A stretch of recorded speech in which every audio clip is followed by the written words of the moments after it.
যদি তুমি হঠাৎ প্রাচীন পুরান ঢাকায় ঢুকে পড়ো হাতে একটা পিৎজা বক্স নিয়ে।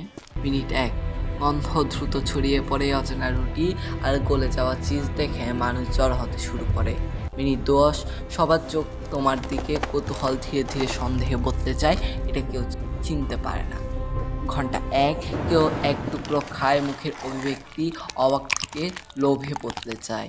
সবাই আরও চায়, কিন্তু তোমার কাছে আছে শুধু একটাই বক্স। ঘন্টা 3, ভিড় অস্থির হয়ে ওঠে, গলার স্বর উঁচু হয়। কেউ ভাবে এটা জাদু, কেউ ভাবে এটা নিষিদ্ধ কিছু। ঘন্টা 6, পরিস্থিতি হঠাৎ ভেঙে পড়ে, তার তোমাকে অন্য জগতের গোপন কিছু লুকানোর অভিযোগ করে।